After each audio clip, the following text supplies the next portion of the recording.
In this video, we are going to look at how the projection workflow has changed in Nuke 17. The classic 3D projection workflow is something every compositor knows, but with USD support now in Nuke, the new workflow brings a very different approach. First, a few key points about the USD workflow. USD is not just a model input, it is a structured stage that stores geometry, cameras, material, and animation. Your projection becomes a part of this stage instead of sitting as a separate node 3.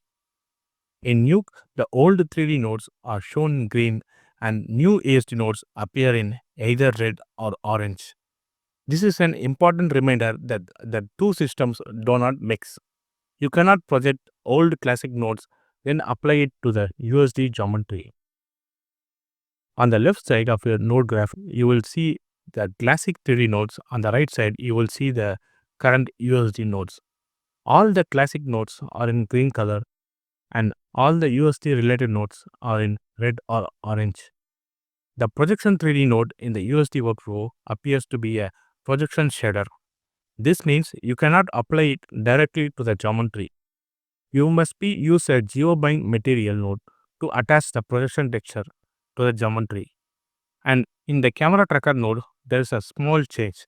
If you enable the checkbox when creating the camera, it will export as an old classic camera.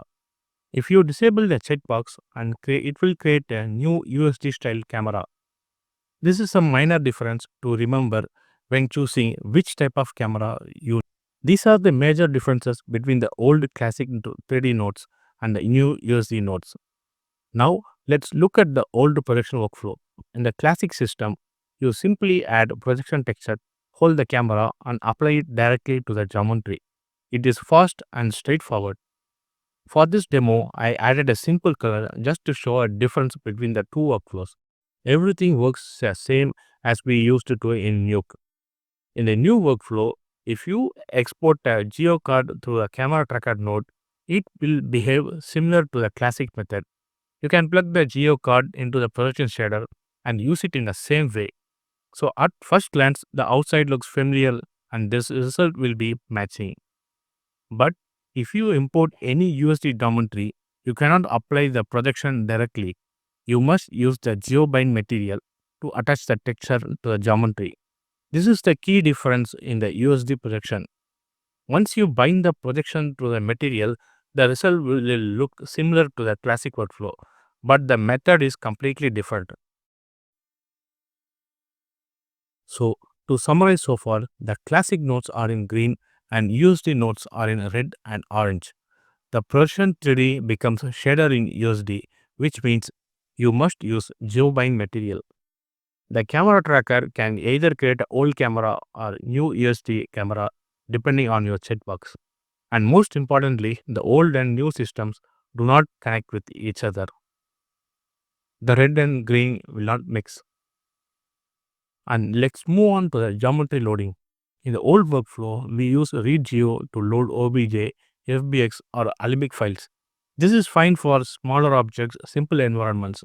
But once you load heavy geometry, the scene becomes slow and difficult to navigate. USD solves this. It keeps hierarchy, naming, instancing intact. This means you can bring in huge scenes from Maya, Houdini or Blender without converting anything.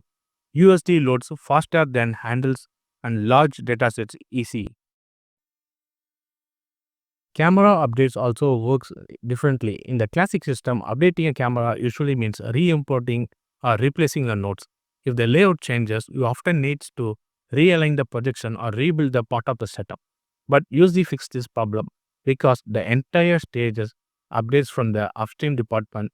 Your camera and layout stay in sync automatically. This alone can save a lot of time in production. Classic projections rely on Project 3D cards and scalar render. This workflow will still works for many artists prefer it. But once you have a multiple projections, complex holdouts or many model, the gap become messy. With USD, projections behave more like look dev assignments.